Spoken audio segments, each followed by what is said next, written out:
मेहनत की कमाई। भागलपुर नामक गांव में किसान नाम का एक व्यक्ति रहता था। वह सब्जी बेचकर अपना जीवन यापन करता था। किसान अकेला था तो वह गांव में जाकर किसानों से सब्जी लाता था। अपनी मेहनत की कमाई किसान बहुत ही अच्छे से जमा करता था, लेकिन किसान अपनी कमाई से संतुष्ट नहीं था और कुछ अच्छा व बड़ा करना चाहता था।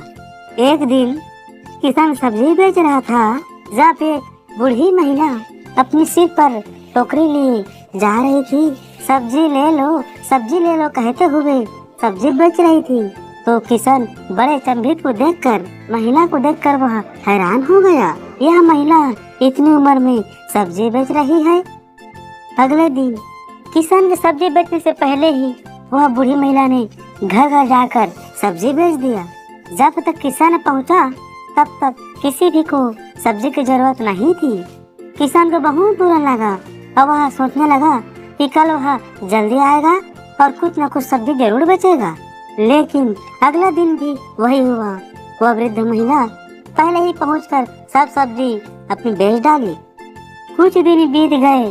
किसान जानना चाहता था कि यह बूढ़ी महिला इतनी जल्दी सब्जी कैसे ले आती है और बेच पाती है।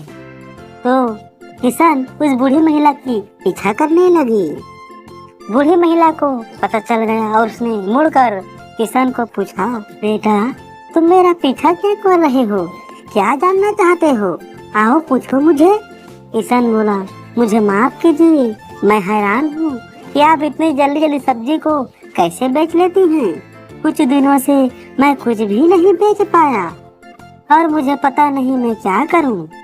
महिला बोली, मैं तो बहुत सालों से सब्जी बेच रही हूँ बेटा, और मैं इस काम से कभी नहीं थकती हूँ। बेटा तुम रोज क्या करते हो? किसान बोला, मैं रोज जाकर किसानों से सब्जी लेता हूँ और गांव में आकर बेचता हूँ। जो भी कमाई होती है उसे अपना गुजारा करता हूँ, और आपकी वजह से कुछ दिनों से मैंने कुछ भी नहीं कमाया। ये महिला बोली, किसानों से सब्जी क्यों लेते हो? खुद क्यों नहीं सब्जी उगाते? किसान बोला, मुझे मदद के लिए कोई नहीं है। मैं एक छोटी सी झोपड़ी में रहता हूँ और मेरे पास कोई जमीन भी नहीं है खेती बाड़ी करने के लिए। तुम्हें कोई बड़ी जमीन की जरूरत नहीं है। अपने घर के आसपास जितनी भी जमीन है उसमें सब्जी उगाना शुरू करो। मुझे यह बोलने के लिए बहुत शुक्रिया अम्मा। केवल उगाना ही नहीं, उसके लिए अच्छे खाद का उपयोग भी करना। अब तुम्हारी फसल अच्छी होगी।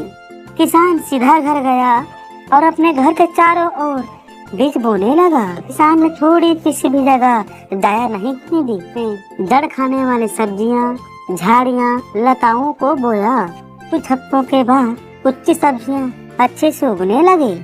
किसान ने उनको उखाड़ा, तोड़ा और गांव निकल गया बेचने के लिए। दिन ब दिन किसान और सब्जी उगाने लगा और अच्छा मुनाफा कमाने लगा। तो सब कुछ जमा करके अपने लिए खेती करने योग्य जमीन खरीदा। किसान अब खेती बाड़ी करने लगा और उसकी फसल अच्छी खासी होने लगी।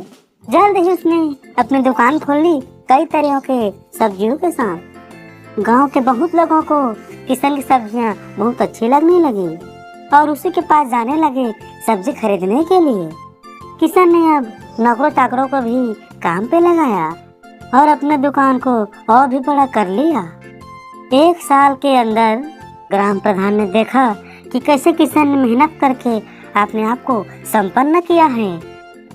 उनको किसान बहुत पसंद आया और अपनी बेटी का विवाह किसान के साथ कर दिया। किसान के पास एक अच्छा कारोबार, एक अच्छा जीवन साथी और एक अच्छी परिवार था। आने से हमें शिक्षा मिलती है कि थोड़ी सी मेहनत और थोड़ी बुद्धि लगाने से हमें अपनी कामयाबी जरूर मिलती है। धन्यवाद।